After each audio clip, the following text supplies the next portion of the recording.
आहे. आणि त्यानंतर मात्र आता ड्रिंक्सची वेळ देखील संपली गेली आहे. तर स्वतः पण बघा वैभव जे खूप काळजी घेत आहेत या स्पर्धेतून एक आयोजक म्हणून सुद्धा, आणि आता मात्र आपल्या सगळ्यासाठी त्यांनी पी वाहण्याचं देखील काम केलं आहे. बघा कुठल्याही कामाला कमी लेखून चालत नसतं. आणि नुकताच आपण त्यांचा एक ब्रँडला लॉन्च झालेला पाहिला असेल, फाउंटन, जे आपण अतिशय फेमस पाहिलं पडतो आता माउंटन कूल बिस्लेरी ब्रँड, वैभवजी जोगमार्गे आणि विक्रांत सावंत यांचा न्यू ब्रँड आपण आता लॉन्च झाला आहे परवाच्या 2 दिवसापूर्वी. आणि तेच पाणी सध्या आपण पितो इथे. परंतु पुढच्या चेंडूवर फलंदाज बाद, प्रल्हाद यांची सुरुवात कुठे झाली आणि सिद्धेश मोरेनं मात्र आपला विकेट गमावावी लागली इथे लगेचच पुढच्या चेंडूवर. आणि अशा प्रकारे एक चांगली सुरुवात मिळते ती साई दिवसाला. बऱ्याच वेळानंतर पाहिलं असेल आपण की फटकेबाजी होत असलेला फलंदाजाला मात्र इथे बाद करण्यात यश आलं आहे. आणि अखेर मात्र हे यश बाद करत असताना सिद्धेश मोरे बाद झालेत, संघासाठी 11 धावांचं योगदान दिलं. आणि ते फटकेबाजी नादात ते बाद झालेत, कारण शेवटची जी 2 षटकं आपण पाहत होतो जी मैदान टाकण्याची, त्यातील पहिलं चेंडूवर पहिली विकेट मिळाली ती सिद्धेश यांची. प्रल्हाद सुद्धा एक पण व्हायला असेल, तिळगाव गावचा एक जुना जाणता खेळाडू आहे, 40+ खेळाडू आहेत. आणि खरोखर या स्पर्धेत त्यांनी देखील जशी गोलंदाजी जगदीश सरांनी केली त्यांच्याच गावच्या खेळाडूने, तशाच प्रकारची गोलंदाजी ते देखील या स्पर्धेत करून राहिले आहेत. आणि आता त्यांनी महत्त्वाची विकेट मिळवली ती सिद्धेश यांना बाद करून. त्यानंतर आणखी एक फलंदाज येतात मैदानामध्ये, ते भूपेंद्र भोईर. म्हणजे एक वादळ शांत केलं, दुसरं वादळ आता मैदानात बघूया घोंगावेल का, कारण शांत करण्याचं काम मात्र गोलंदाज करावं लागेल. आतापर्यंत पाहिलं तर 3 गडी बाद.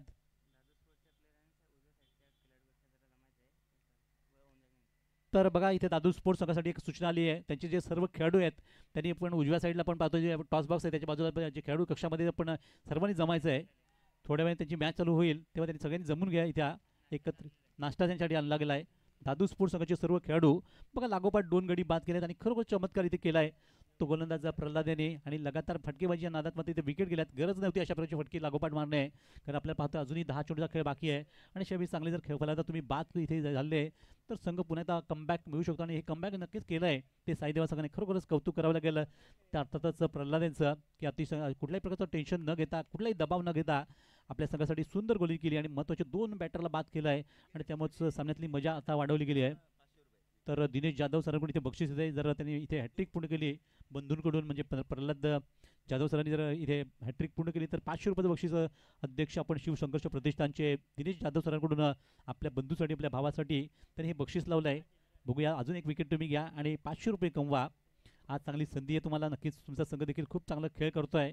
परंतु आता पाहिलं तर जिथे 2 गडी बाद होते तिथे मात्र 4 गडी बाद झालेत आणि 4 बाद धावसंख्या फलकावर थांबली गेली आतापर्यंत ती 55 स्कोर तर नक्की चांगला आहे, परंतु थोडीशी घाई झाली आणि 2 फलंदाज लगातार बाद झाले. तर हॅट्रिकचा चेंडू आणि हॅट्रिकची संधी आहे, बघूया तिथे क्षेत्ररक्षक जर चेंडू पकडला तर नक्कीच हॅट्रिक होईल. आणि दिनेश जाधव सरांचं हे बक्षीस मात्र नक्कीच मिळते आहे, कारण लगातार 3 चेंडूवर 3 गडी बाद करणं हा देखील एक अतिशय विश्वसनीय काम म्हणेन, स्वप्नावत कामगिरी केली गेली आहे. कारण इतकी भक्कम बॅटिंग होत असताना आपण पाहतो की याच गोलंदाजाने अगदी कमाल की गेंदबाजी असं केलं आहे. आणि 3 चेंडूवर लगातार विकेट घेऊन मात्र स्पर्धेतली हॅट्रिक पूर्ण करताना जबरदस्त गोलंदाजी साईदेवाला पुन्हा एकदा सामन्यात आणले त्यांनी ते या हॅट्रिकने.